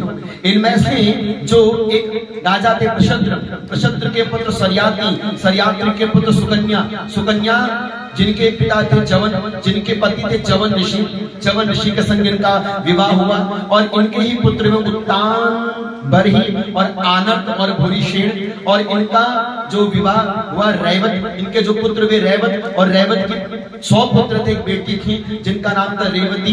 रेवती का विवाह हुआ बलराम जी के साथ, और आगे इन्हीं के कुल में राजा नवग, नवग के घर में हुए राजा नाभाग। राजा नाभाग गुरुकुल में पढ़ने के लिए गए, तो जितने पीछे के भाई लोग थे उन्होंने संपत्ति का बंटवारा कर दिया, और राजा नाभाग के पक्ष में कौन सी संपत्ति थी जानते हो मेरी माँ? भाई ने सारी संपत्ति अपने पक्ष में रख ली, लेकिन राजा नाभाग के पक्ष में एक ही संपत्ति आई, और वो थे राजा नाभाग के माँ बाप, वो भी बूढ़े माँ बाप। बूढ़े माँ बाप की सेवा करके नाभाग को बहुत यश प्राप्त हुआ। इन्हीं राजा नाभाग के घर में राजा अम्बरीश हुए। राजा अम्बरीश एकादशी का व्रत करते थे, और एकादशी का व्रत करना भी चाहिए। अगर आप कहेंगे हजारों व्रत हैं, कौन सा व्रत करें, तो मैं आपसे यही कहूंगा कि जैसे अनेक ब्रह्मांड है, अनेक ब्रह्मांडों में पृथ्वी हमारा ब्रह्मांड श्रेष्ठ है, अनेक पृथ्वियों में से हमारे पृथ्वी श्रेष्ठ है, अनेक तीर्थों में से काशी श्रेष्ठ है, उसी प्रकार से अनेक व्रतों में एकादशी श्रेष्ठ है। इसलिए एकादशी का व्रत अवश्यमेव करना चाहिए। राजा अम्बरीश एकादशी का व्रत करते थे। जब द्वादशी तिथि में अपने एकादशी के व्रत का पारण करने लगे, दुर्वासा ऋषि का आगमन हो गया। अब कहने लगे कि जब तक ऋषि को हम अन्न जल ग्रहण ना करवा दें, हम अपने व्रत का पारण नहीं कर सकते। लेकिन एकादशी व्रत का नियम है कि 10वीं में आपको एक समय का भोजन, एकादशी के दिन निराहार, क्योंकि एकादशी के दिन जितने भी पाप होते हैं वो अन्न में जाकर बैठ जाते हैं। इसलिए ना एकादशी में चावल खाया जाता है, ना एकादशी व्रत करने वाला अन्न खाता है, क्योंकि सारे पाप अन्न में जाकर प्रविष्ट हो जाते हैं, बैठ जाते हैं। और एकादशी के दिन ज्यादा अन्न खाने वाले की बुद्धि और घर में क्लेश बहुत ज्यादा होता है। अब एकादशी का दिन पूर्ण हुआ, द्वादशी में एकादशी का पारण किया जाता है। हरिवासर से पहले हरिवासर में नहीं किया जाता, तो द्वादशी में पारण किया जाता है एकादशी का। इतने में दुर्वासा ऋषि का आगमन हो गया, तो दुर्वासा ऋषि बोले हम अभी आते हैं। यहाँ पर द्वादशी तिथि भी समाप्त होने वाली थी। इतने में ऋषियों ने कहा कि महात्मा राजन, आप चरणामृत पी लीजिए, इससे आपका व्रत बचा रहेगा। राजा ने ब्राह्मणों के कहने पर चरणामृत पान किया, लेकिन देखिए दुर्वासा ऋषि को जब पता चला कि राजा ने अपने व्रत को चरणामृत से खोल लिया है, पारण कर लिया है, तो उन्होंने अपनी शिखा तोड़ी, एक कृत्या उत्पन्न करी और मारने को छोड़ दिया। कृत्या भगवान के सुदर्शन चक्र से मर गई, और सुदर्शन चक्र दुर्वासा ऋषि के पीछे पीछे भागने लगा। अंत में दुर्वासा ऋषि ने भगवान के कहने पर राजा अम्बरीश की शरण ग्रहण करी, और राजा अम्बरीश के पुण्य प्रतापों से दुर्वासा ऋषि का बचाव हुआ। इतने पुण्य प्रतापी राजाओं के बीच में इक्ष्वाकु के पुत्र विकुक्षी, विकुक्षी के पुत्र पुरंजय, पुरंजय के पुत्र अनेना, अनेना के पुत्र पृथु, पृथु के पुत्र विश्वरंधी, विश्वरंधी के पुत्र चंद्र, चंद्र के पुत्र युवनाश हुए, और युवनाश के पुत्र हुए मानधाता। मानधाता कौन? जब युवनाश और उनकी पत्नी यज्ञ कर रहे थे, तो यज्ञ में, क्योंकि बिना यज्ञ के सूर्य वंश में कोई संतान नहीं हुई थी, तो जो राजा युवनाश थे अपनी धर्म पत्नी के साथ यज्ञ कर रहे थे, तो उस यज्ञ में एक घड़े में जल, उस जल को ऋषियों ने, ब्राह्मणों ने मंत्रों के द्वारा अभिमंत्रित किया था कि अगली सुबह जब यज्ञ पूरा होगा तो इसका जल रानी को पिलाया जाएगा, जिससे रानी गर्भवती होगी। लेकिन रात में प्यास लगी राजा युवनाश को, तो वो जल गलती से युवनाश को पी गई और उनका गर्भ ठहर गया। बाद में गर्भ काटा गया तो बच्चा पैदा हो गया, रोता हुआ बच्चा। इंद्र ने अपने उंगली डाल दी, मां धाता, रोना नहीं, इसलिए युवनाश उनके पुत्र का नाम पड़ गया मानधाता। मानधाता जिनकी पत्नी शशि बिंदु, इनके आगे बिंदुमती बिटिया थी, और राजा अम्बरीश इनके आगे भी हुए पुत्र हुए मुचकुंद और पुरुकुत्स, और इनके कुल खानदान में आगे राजा पुरुकुत्स, त्रदस्यु, अनरण्य, और अनरण्य के पुत्र वे हर्यश्व, हर्यश्व के पुत्र वे ऋतुपर्ण, ऋतुपर्ण के पुत्र वे सर्वकाम, उनके पुत्र वे राजा सर्वकाम, त्रिशंकु, त्रिशंकु के पुत्र राजा हरिश्चंद्र, हरिश्चंद्र के पुत्र रोहित, रोहित के पुत्र हरित, हरित के पुत्र चंप, चंप के पुत्र सुदेव, सुदेव के पुत्र विजय, विजय के पुत्र वृक, और वृक के पुत्र बाहुक, और बाहुक, और आगे इन्हीं के कुल खानदान में राजा जिनका नाम था सगर। सगर की पहली पत्नी से 60,000 पुत्र थे, जो कपिल मुनि के श्राप से भस्मीभूत हो गए। तो राजा सगर जिनकी दूसरी पत्नी थी केशरी, केशरी के पुत्र अस्मंजय, अस्मंजय के पुत्र अंशुमान, अंशुमान के पुत्र राजा दिलीप हुए, जिन्होंने गंगा को पृथ्वी में लाने के लिए अथक प्रयास किए, सफल नहीं हुए। तो राजा दिलीप के पुत्र वे राजा भगीरथ, और राजा भगीरथ इस पृथ्वी पर गंगा को लेकर आए मेरी माता। और राजा भगीरथ के पुत्र आगे श्रुत, श्रुत के पुत्र नाभ, नाभ के पुत्र आयुतायु, ऋतुपर्ण और ऋतुपर्ण के पुत्र सर्वधाम, सर्वभाम, सर्वभाम के पुत्र सुदास, सुदास के पुत्र सौदास और सौदास के पुत्र राजा खटवांग हुए। और इन्हीं खटवांग के पुत्र दीर्घबाहु और दीर्घबाहु के पुत्र रघु, रघु के पुत्र अज और अज के पुत्र हुए राजा दशरथ। अब राजा दशरथ को कोई संतान नहीं थी। अब राजा दशरथ ने एक बार अपने गुरु से कहा, एक बार भूपति मन माही, एक बार भूपति मन माही, करानी मोरे सुत नारी,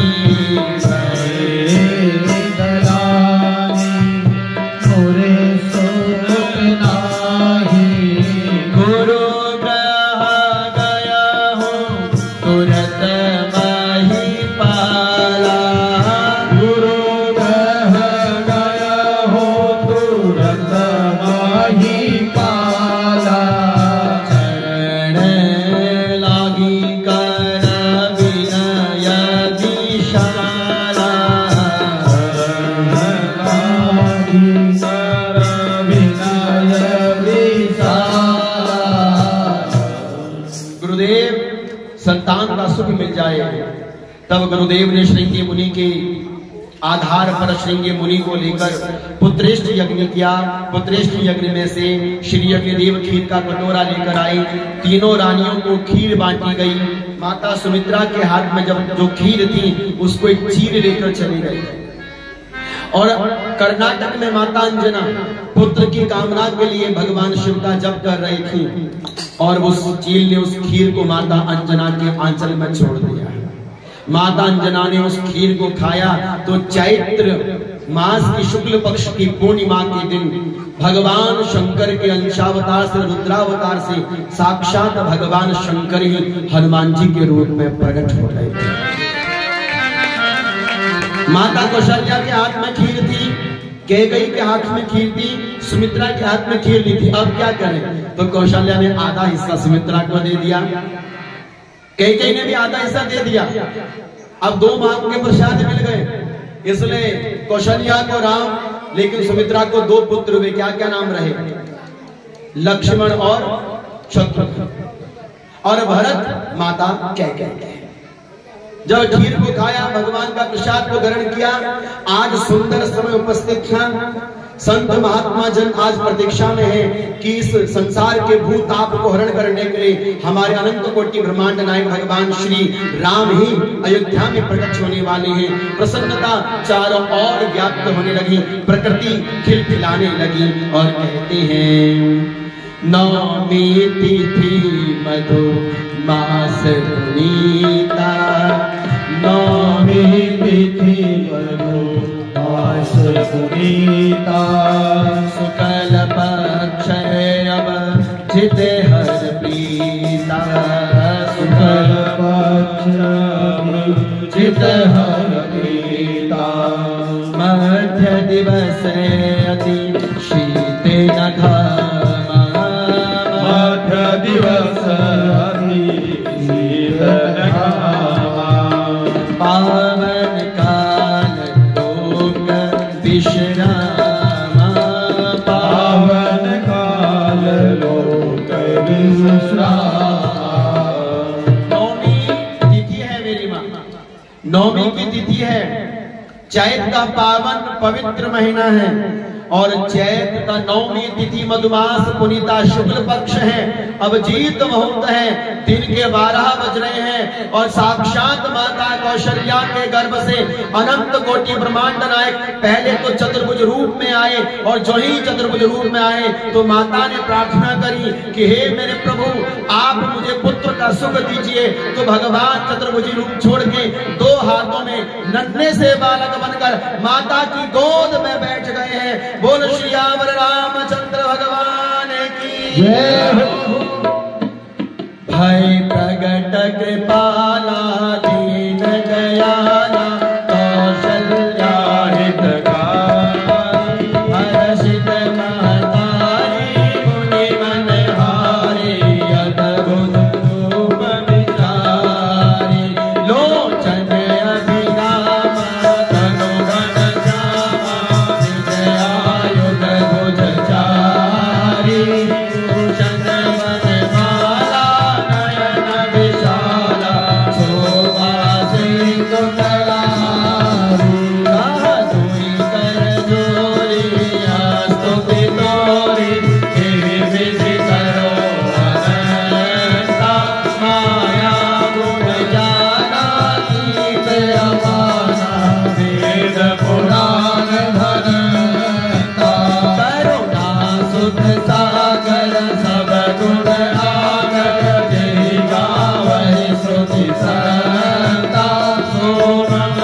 बचन सुजाना रोदन ठाना सुर भूपा यह चरित जिगावै हरि पद पावन दीन परहि भवभूपा दीन परहि भवभूपा विप्रवेद सुर संतरित दीन मनुज अवतार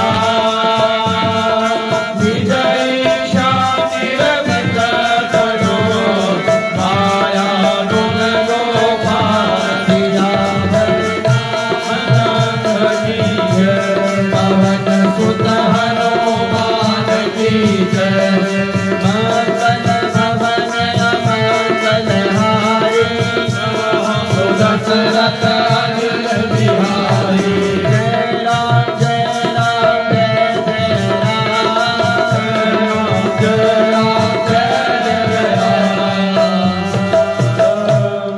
बोलिए श्री राम जी भगवान की लक्ष्मण जी महाराज की जी महाराज की शत्रुघ्न जी महाराज की कौशल्या मैया की अयोध्या धाम की सुंदर खुशियों के साथ भगवान रामचंद्र जी का सुंदर अभिनंदन अयोध्या वासियों ने किया।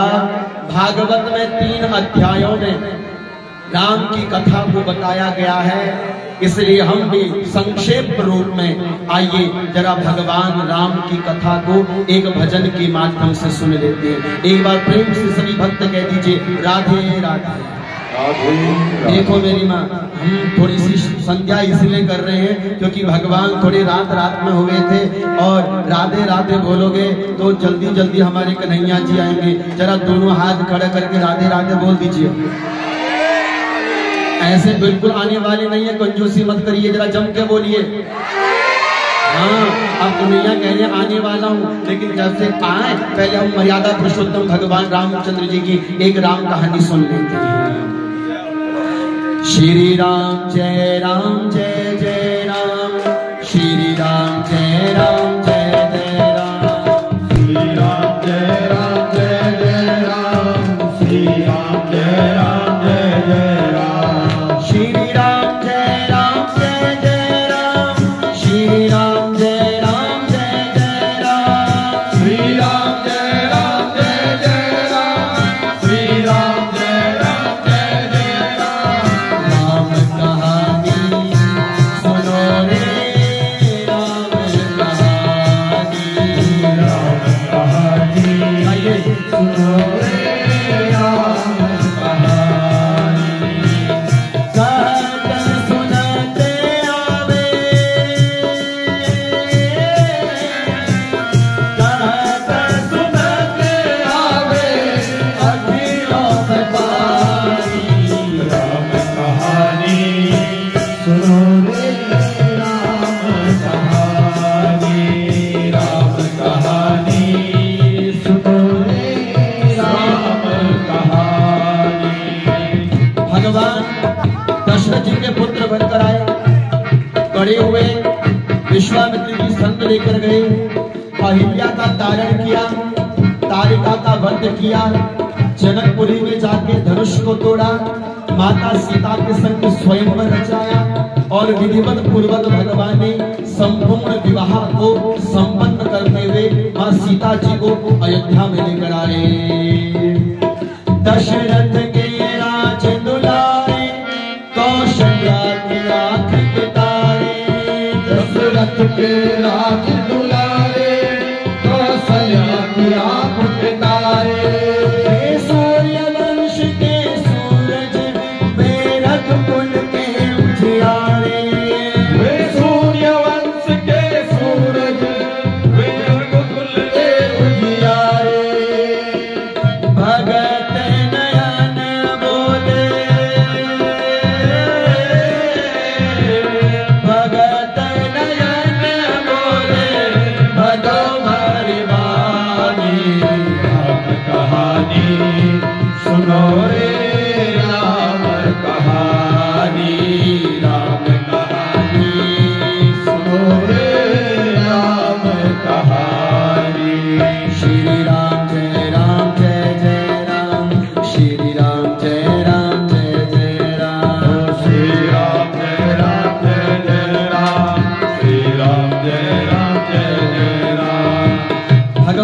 माता सीता का स्वयंवर शिव धनुष को तोड़कर किया। कुछ ही दिन हुए थे कि माता कैकेयी ने अपने पुत्र भरत के लिए राज और भगवान के लिए 14 वर्ष का वनवास मांग लिया। भगवान रामचंद्र जी, लक्ष्मण जी और माता सीता भेष धारण करके वनवासी का 14 वर्षों के लिए निकल पड़े वनवास की ओर, और वनवास की ओर निकल पड़े हैं। तब भक्त कहता है, शिव धनुष भंग प्रभु करके ले आए सीतावर के। शिव धनुष भंग प्रभु करके धनुष तोड़ दिया, आए सीतावर के। घर त्याग गए वनवासी, पितु की आज्ञा सिर धर के। घर त्याग गए वनवासी, पितु की आज्ञा सिर धर के। लखन सियाने संग, लखन सियाने संग छोड़ी राजधानी। राम कहानी सुनो रे, राम कहानी सुनो रे, राम कहानी। श्री राम जय राम जय जय राम, श्री राम जय राम जय जय राम, श्री राम जय राम जय जय राम, श्री राम जय राम जय जय राम। भगवान रामचंद्र जी 14 वर्षों का वनवास को पाकर केवट की नाव से गंगा को पार करके अनेक दैत्यों का संहार करते हुए माता शबरी का भगवान ने उद्धार किया। और भगवान कुटिया बनाकर पंचवटी में रहने लगे कि वहां पर सूर्पनखा नाम की राक्षसी आई। लक्ष्मण ने उनको नाक काट दी। खरदूषण का भगवान ने वध किया और अपनी बहन के प्रतिशोध को लेने के लिए रावण एक भिक्षुक का रूप धारण करके आया, और भिक्षुक का रूप धारण करके मां सीता से भिक्षा का आग्रह करने लगा। तो माता जब भिक्षा देने के लिए आई तो रावण ने माता सीता का हाथ पकड़ के अपने पुष्पक विमान में बैठाकर माता सीता को अपहरण करके लेकर चला गया। कहां? लंका में। खल भेष भिक्षुका करके भिक्षा का आग्रह करके, खल भेष भिक्षुका करके भिक्षा का आग्रह करके। उस जनक सुची सीता को छल बल से ले गया हर के। उस जनक सुची सीता को छल बल से ले गया हर के। बड़ा दुख पावे राजा, बड़ा दुख पावे राजा राम जी की रानी। राम कहानी सुनो रे, राम कहानी। जय श्री राम। सुनो रे, राम कहानी। श्री राम जय राम जय जय राम, श्री राम जय राम जय जय राम। श्री राम जय राम जय जय राम, श्री राम जय राम जय जय राम। माता सीता की खोज के लिए भगवान ने सुग्रीव के साथ मित्रता करी, बाली का वध किया। हनुमान जी ने मित्रता कराई और ढूंढने के लिए निकल पड़े हैं माता सीता को। समंदर के किनारे जामवंत जी, हनुमान जी सब खड़े हैं, लेकिन 100 योजन का समुद्र पार करना कठिन था। जामवंत के वचन सुनाए, सुन हनुमंत हृदय अति भाए। और जामवंत जी के वचन को सुनकर हनुमान जी ने बहुत बड़ा रूप धारण किया और एक ही कूद में भगवान लंका में पहुंचे। और जो ही लंका में पहुंचे तो भगवान ने हनुमान जी को जाने से पहले एक मुद्रिका दी थी, अंगूठी दी थी कि आप जब जाएंगे तो माता सीता उसको पहचान लेंगी। बस इतना पता करके आओ कि माता सीता किस हाल में है और कहाँ है। जब हनुमान जी लंका में पहुंचे, सीता माता जी के साथ बैठे। श्री राम ने मोहि बठायो, मैं राम दूत बन आयो। श्री राम ने मोहि बठायो, मैं राम दूत बन आयो। सीता माँ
जय राम जय जय राम श्री राम जय राम जय जय राम श्री राम जय राम जय जय राम श्री राम जय राम जय जय राम। तो ये राम कहानी संक्षेप मैंने आपके सामने कही। आइए कृष्ण जन्म की ओर प्रस्थान करते हैं, क्योंकि राजा परीक्षित भी 4 दिनों से बिना अन्न जल ग्रहण किए हुए बैठे हैं। शुकदेव कहते हैं जलपान करो, लेकिन नहीं, मुझे तो कृष्ण की कथा सुना दो। तब शुकदेव जी कहते हैं जब पृथ्वी माता दैत्यों से और पाप से आक्रांत हुई और गौ का रूप धारण करके ब्रह्मा जी के पास गई, तब ब्रह्मा जी समस्त देवताओं के साथ भगवान के क्षीर सागर में गए, प्रार्थना करी। पुरुष सूक्त के माध्यम से भगवान ने ब्रह्मा जी के हृदय आकाश में आकर कहा कि हम बहुत जल्दी कृष्ण रूप धारण करेंगे और समस्त देवी देवता ग्वालवान बनकर हमारे संग लीलाओं को पूर्ण करेंगे और पृथ्वी के भार को हम सभी उतारेंगे। इतनी कथा पूर्ण होने के तदुपरांत शुकदेव जी शांत हो गए। तो राजा परीक्षित बोले प्रभु इतनी सी नहीं, मुझे पूरी विस्तार के सहित कृष्ण कथा सुनाइए। तब कहते सुनिए। चंद्रवंश ब्रह्मा जी के पुत्र अत्रि और अत्रि के पुत्र वे चंद्रमा, और इन्हीं के कुल खानदान में उग्रसेन राजा जिनके पुत्र थे वसुदेव। वसुदेव जी का विवाह देवक की बेटी देवकी के साथ किया गया। वसुदेव जी की एक पत्नी और थी, नाम था जिनका रोहिणी। अब वसुदेव जी के संग देवकी का विवाह कर दिया गया। जब देवकी का विवाह कर दिया गया तो देवकी का विवाह होने के उपरांत आज कंस जो देवकी का चचेरा भाई लगता है, वो कंस अपनी बहन को विदा करने में निकल पड़ा। घोड़े की रास को पकड़ा और कहा कि मैं अपनी बहन को अपने हाथों से विदा करूंगा। जब कंस अपनी बहन को विदा करने के लिए रथ में बैठकर जाने लगा, कुछ आधा ही कदम चला हुआ था, इतने में आकाशवाणी हो गई। आकाशवाणी ने कहा कि अशस्माम अष्टमो गर्भो हंताम याम वहसे बुधा। अरे ओ दुष्ट कंस, जिस बहन को तू इतनी प्यार से विदा कर रहा है, सुन, इसी बहन का 8वां गर्भ तेरा काल बनकर आएगा। जब ये आकाशवाणी हुई, कंस घबरा गया और कंस ने घबरा कर तुरंत रथ से नीचे छलांग लगाई, देवकी के केश पकड़ लिए, तलवार उठा ली। वसुदेव जी ने कहा सुनो सुनो सुनो, ऐसा अत्याचार एक भाई को बहन पर नहीं करना चाहिए।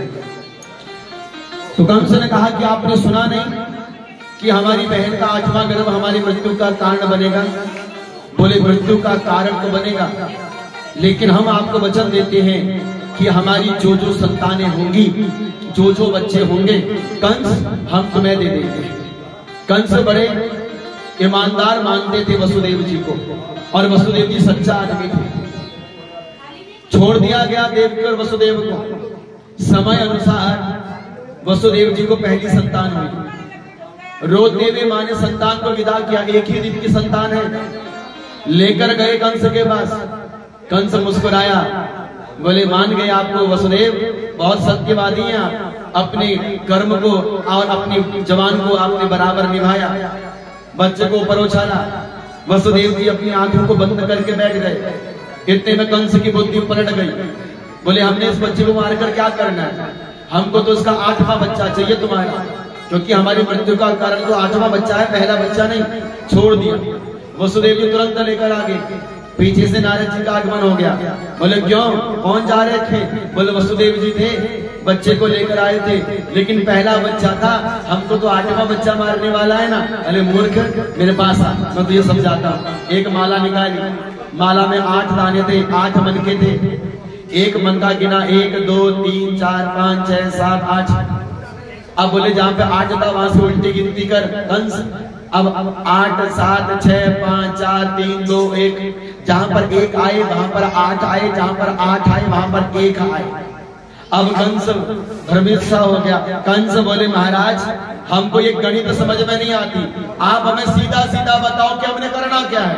अरे कंस, जैसे इस हर एक माला का दाना 8वां और हर एक 8वां दाना पहला दाना है, उसी प्रकार से देवकी और वसुदेव का प्रत्येक बच्चा पहला और पहला बच्चा 8वां भी तो हो सकता है। अब देखो समझाना क्या चाहते थे, समझ क्या गया। इसलिए कहते हैं मूर्ख और शंख ये दूसरों के बजने से बचते हैं, दूसरों के चलने नहीं सही चलते, अपनी बुद्धि नहीं लगाते। अब कंसलिता कोई बात नहीं, हम अभी बुलाते हैं। और पहला जो बच्चा था दीवार में मारा, पटक के मार दिया। अरे देखो मेरी माँ 6 बच्चे मार दिए गए, कैसा दुख रहा हो माँ देवकी का। जब 7वां बच्चा गर्भ में आने वाला था तो वसुदेव और देवकी को कारागार में बंद कर दिया गया है, मोटी मोटी चैन में बांध दिया गया, जंजीरों से बांध दिया गया है। अब बड़ी बड़ी जंजीरों से बंधे हुए देवकी और वसुदेव 7वां गर्भ था। अब भगवान कृष्ण जानते थे कि ये 7वां गर्भ कोई और नहीं, मेरे बड़े भैया जिनका नाम है बलराम, वो इस गर्भ में वास कर रहे हैं, कंस मार देगा। तो अपनी योग माया को बुलाया, कहा योग माया जाओ मेरे बड़े भैया का आप संकर्षण कर दो, गर्भ बदल दो। और योग माया ने भगवान की आज्ञा को पाकर माता देवकी के गर्भ में जो बच्चा था उस बच्चे का संकल्प बदल दिया, गर्भ से निकालकर गोकुल में माता रोहिणी के गर्भ में बच्चे को स्थापित कर दिया।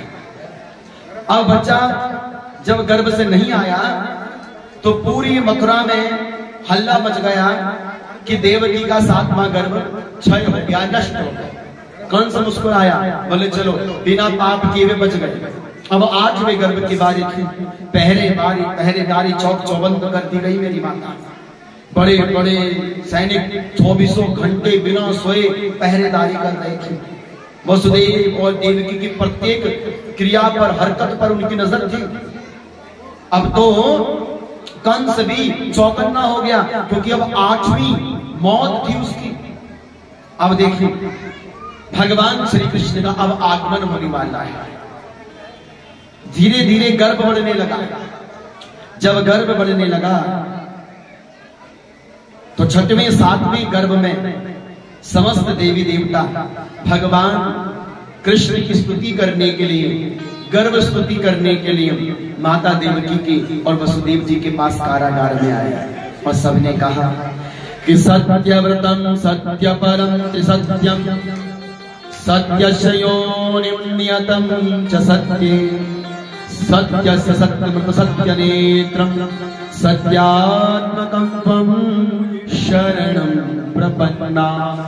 भगवान को 8 बार सत्य बोल के प्रणाम किया कि आप अपने भक्तों के लिए आज इस भूधरा धाम में प्रभु जन्म लेकर आने वाले हो।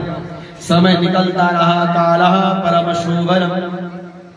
ये रात सज गई मेरी माता, अंधियारी रात थी, बुधवार का दिन था, भादो का पवित्र महीना था, कृष्ण पक्ष था, अष्टमी तिथि थी और दिन बुधवार था।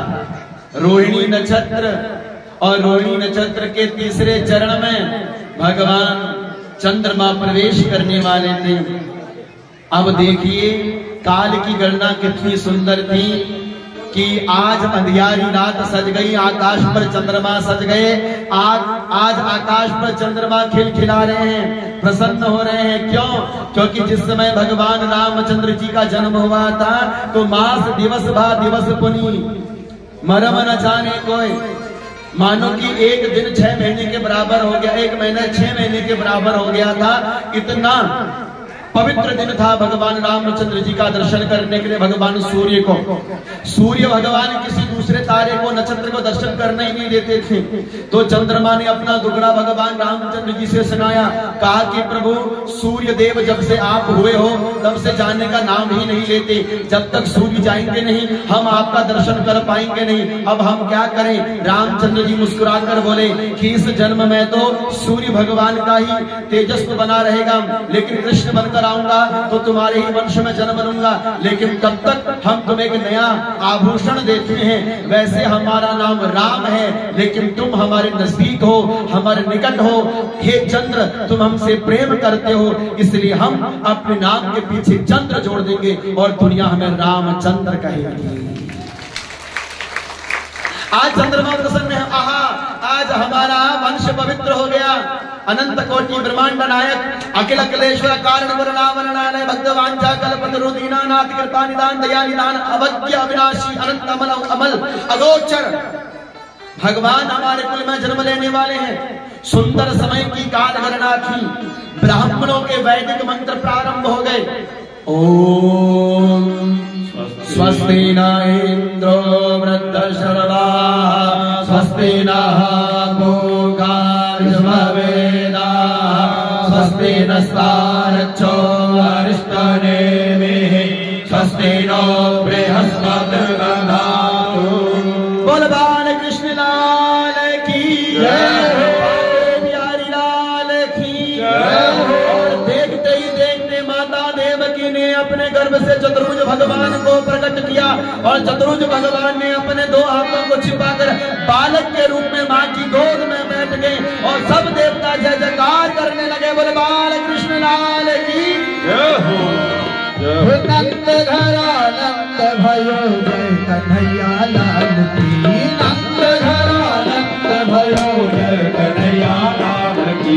नंद घरा नंद भयो जय कन्हैया लाल की। नंद घरा नंद भयो जय कन्हैया लाल की। जय कन्हैया लाल की मदन गोपाल की। जय कन्हैया लाल की मदन गोपाल की। जय कन्हैया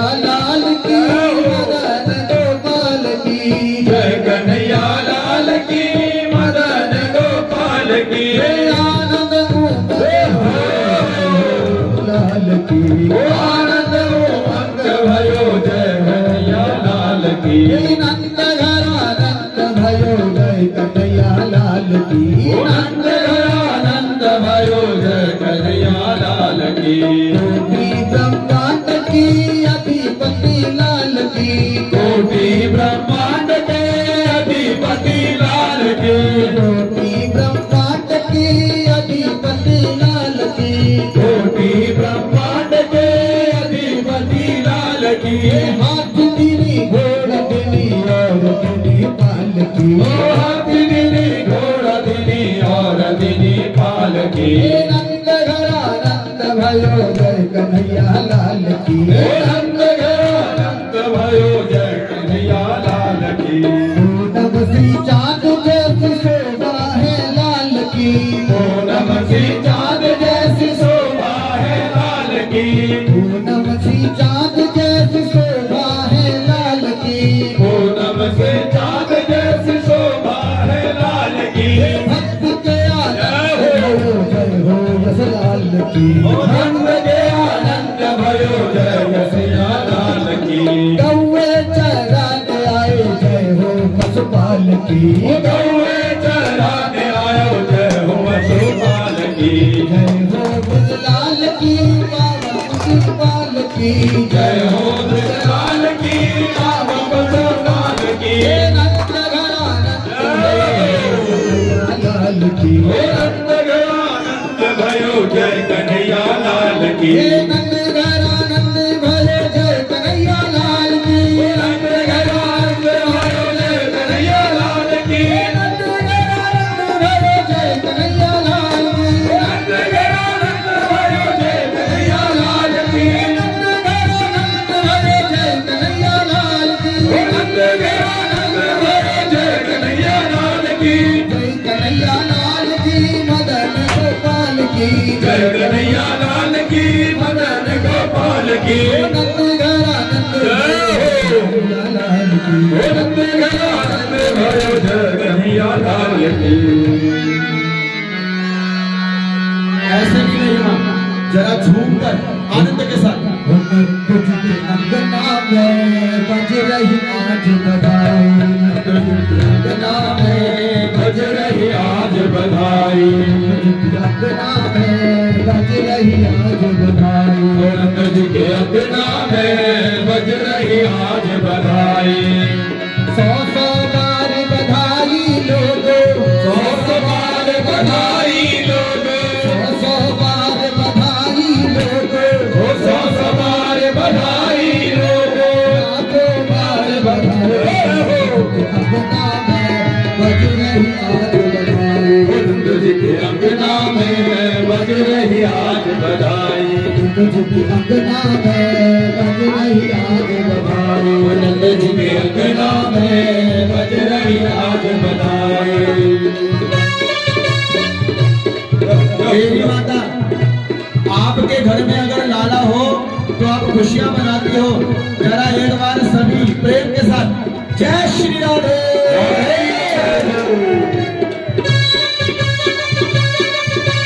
कीजिए हाथों में खड़ा।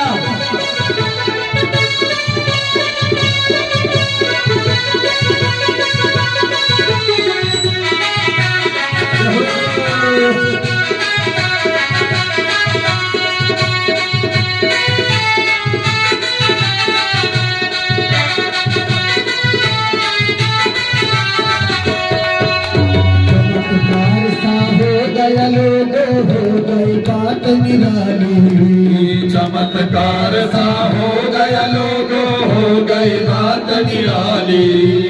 चमत्कार सा हो गया लोगों, हो गई बात निराली। चमत्कार सा हो गया लोगों, हो गई बात निराली।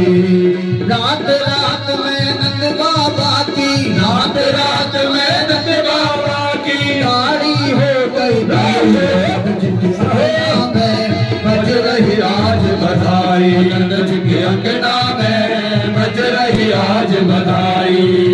100 बार बधाई लोगो, 100 बार बधाई लोगों, लाखों बार बधाई। अंगना में बज रही आज बधाई। नंद जी के अंगना में बज रही आज बधाई।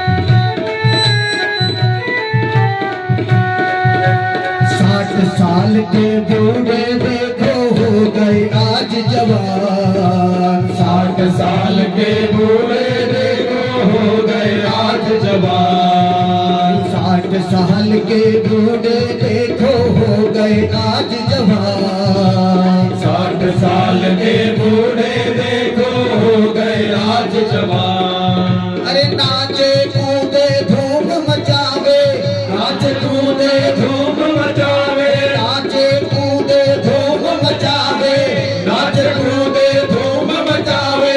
मीठी बोले अंगना में बज रही आज बधाई। नंद जी के अंगना में बज रही आज बधाई।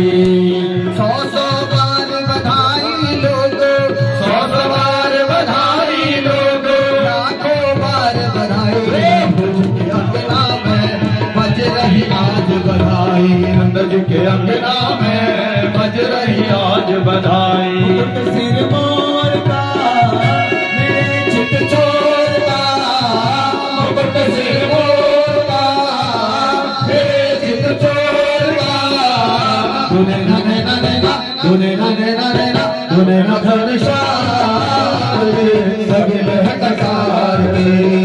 दुने ना घनश्याम सगिल है कटार के।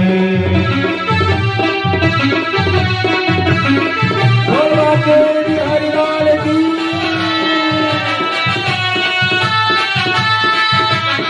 नीचे हाथों में खड़ा।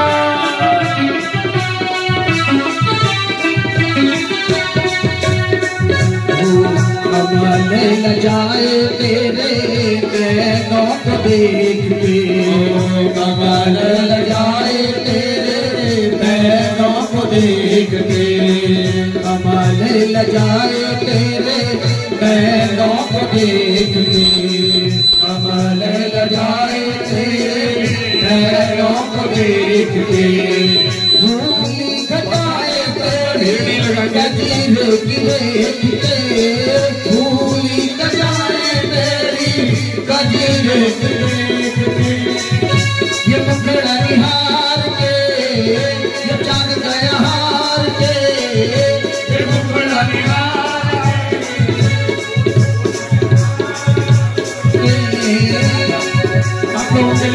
सोचना है। प्रसाद के स्थान पर भीड़ नहीं लगाएंगे, आराम से एक एक करके जाए। ये मुखड़ा निहार के, ये मुखड़ा निहार के, ये जान गया हार के। आरती के बाद प्रसाद बटेगा, इसलिए 2 मिनट के लिए आप लोग बैठ जाएं। जिसने नृत्य करना हो नृत्य करें, और जिसने बैठना हो 2 मिनट प्रसाद के लिए इंतजार करेंगे। आरती होने के बाद प्रसाद बटेगा। धन्यवाद। शुरू करें। देना देना देना देना देना देना देना घर शार के कमले है कटार के देना घर शार के बिहारी लाल की, गुरबाल कृष्ण लाल की जय। नमः पार्वती पतये। नंद के आनंद भयो, जय कन्हैया लाल की, नंद के आनंद भयो, जय कन्हैया लाल की। हाथी दीने घोड़ा दीने, और दीने पाल की, हाथी दीने घोड़ा दीने, और दीने पाल की। नंद के आनंद भयो, जय कन्हैया लाल की, नंद घर आनंद भयो, जय कन्हैया लाल की। आप सभी भक्तों के जीवन में आनंद का रस सदैव बरसता रहे। बहुत बहुत शुभकामनाएं। एक बार प्रेम भरी तालियों से भगवान बालकृष्ण का स्वागत आप सभी भक्तों का कीजिए। और दोनों हाथ खड़ा करके एक बार प्रेम से बोल दीजिए राधे राधे। जम के बोल दीजिएगा। और हमारा निवेदन है आपसे, जैसे भी हमने आपका प्रसाद की महिमा सुनाई, प्रसाद पैरों में मत लगने देना, शांति से लेके जाना। इतनी कठिन तपस्या आपने करी है तो मेरी मां, उस तपस्या का फल भगवान का प्रसाद है, इसलिए कृपया भगदड़ मत मचाना। सभी भक्त भगवान का प्रसाद बड़ी प्रेम से लेकर जाना। बोल बाल कृष्ण लाल की जय हो। आइए अब आरती की ओर प्रस्थान करें। अच्छा, प्रसाद में किसी का एक पर्सा आ गया है, जिसमें हो सकता है पैसे भी हो, तो वो कमेटी के लोगों से आप ले लीजिए। प्रसाद के काउंटर से अगर किसी का पर्स गिरा हो तो वो प्रसाद के काउंटर से ले सकते हैं। गेट के पास जहाँ पे प्रसाद वितरित होगा वहाँ पर जाकर के अपना पर्स ले लें। धन्यवाद।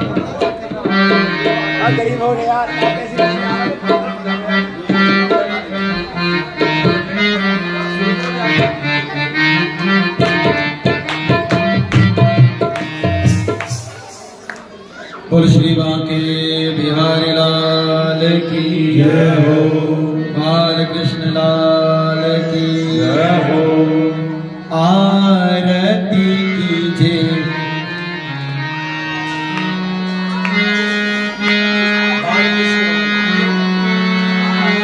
आरती बाल कृष्ण की कीजिए, आरती बाल कृष्ण की कीजिए। अपनो जन्म सफल कर दीजिए, अपनो जन्म सफल कर दीजिए। आरती बाल कृष्ण की कीजिए। यशोदा को परम दुलारो, यशोदा को परम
आरती बाल के